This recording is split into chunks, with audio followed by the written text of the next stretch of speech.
From firing one of the biggest stars of Hollywood, from one of the biggest franchises ever, to being caught lying about several things, James Gunn is having a tough time making the DC fans happy. Just take Cavillgate for starters. Imagine being Henry Cavill right now. You get a call telling you that you're about to have a big comeback as Superman. You go do your little cameos, announce your return like you were asked to. You leave other big projects because you believe you've got this promise to fall back on. But then, you get another call, and this time, you're told to pack your bags and leave DC. Your Superman is no more. You have taken from me. Well, yeah, it sucks to be Henry right now, but the man's got an army of fans who weren't just going to let all of this go and pretend as if nothing happened. And so, of course, all the guns got pointed at James Gunn. This man was welcomed into the DC universe as someone who was going to breathe new life into a cinematic universe in shambles. But then he became the co-CEO, and the first thing he did was drop one of the most beloved actors from the universe after his promise of return had already marinated in fans' minds, and they were all excited. Fans were, and still are, upset at Gunn. But wait, he says it wasn't even his fault. Apparently, Cavill fans have been shooting the messenger mercilessly all this time. James Gunn revealed that, unlike popular belief, he didn't throw the Man of Steel sequel off the table just so his Superman legacy could replace it. Superman Legacy was something the Warner Brothers wanted to do, even before Gunn came to the DC realm. Yep, then he joined, started working on his project peacefully, and bam!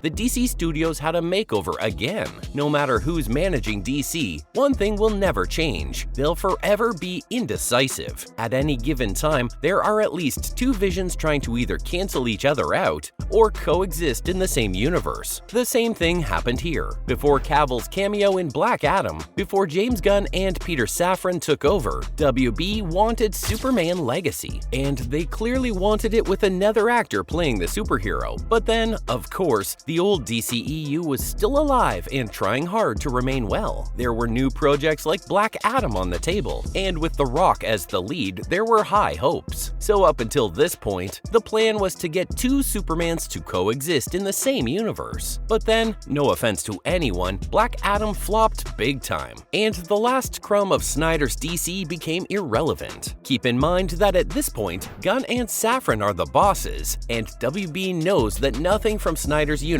can be milked anymore. Everything from the old DC had to be discarded, and unfortunately, this meant Henry Cavill too. What's interesting here is, according to Gunn, poor Henry was never even given a contract to sign.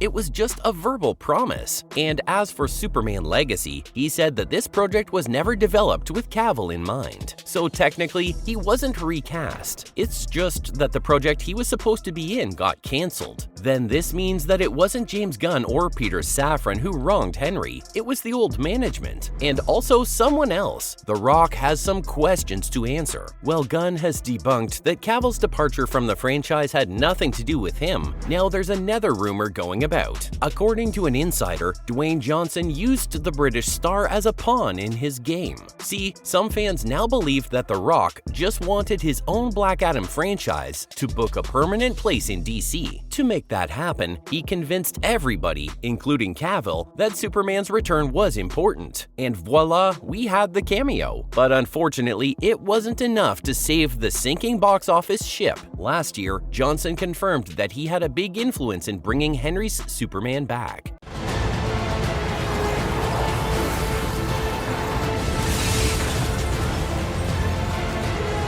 So maybe that rumor does have some weight to it. Whatever the case, one thing is for sure, many seen and unseen circumstances combined to do the poor Brit the dirty of the century. So yeah, maybe Gunn really didn't have anything against him as fans make it out to be. But the James Gunn hate train doesn't stop at Cavillgate. He's an alleged liar. Oh yeah, he might have a bigger, more important job now, but it only means he's got more accusations to answer for. Recently, there was a tweet that called him a professional liar because apparently the co-CEO of DC Studios had said that Ben Affleck won't be directing a film, but now it seems like he is. Gunn, an avid tweet responder, didn't let this go. He said he's committed to never lying to fans ever. He also asked what exactly he was being accused of lying about. To this, the accuser came up with two things: the fact that Gunn had claimed he never wanted to be the one running DC, and another claim he made about never wanting to make a Superman movie. As you should know by now, those two things are precisely what Gunn is doing right now. But of course, he debunked this accusation. Okay, so, about him saying he'd never want to be the boss of DC,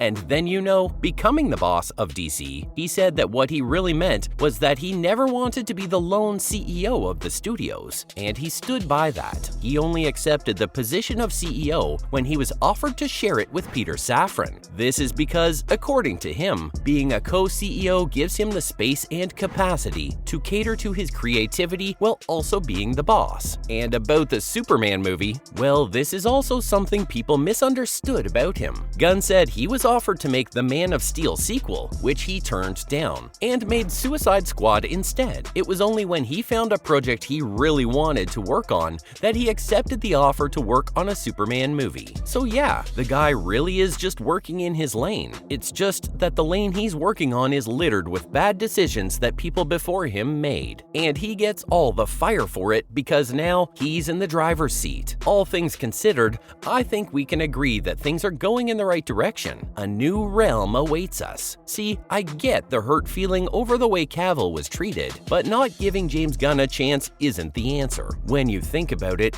an entirely fresh start was exactly what DC needed. Whatever had been cooking up for so long, bad decisions, management salads, had all cast this weird shadow over the universe, where the fans just kind of knew they'd never get what they wanted. Now everybody has something to look forward to. All our favorite characters get a new chance. A fresh start. That's good, isn't it? As for Henry, the poor guy suffered. He left The Witcher only to find out he was let go as Superman. But even though his exit was sad, it was good for him. WB had been using him as a replaceable cog in their clockwork for too long now. All those years wasted when he could have been Superman. Not cool, man. Not cool. Now, at least, he knows that he must explore new opportunities and work with franchises that respect his craft, which is exactly what he's doing with his new movie, the new adaptation of Warhammer 40,000. Now that sounds like a Cavill project. So there, let's leave the grievances behind, shall we? There's exciting stuff ahead. And that's a wrap on how James Gunn is tackling the accusations thrown at him.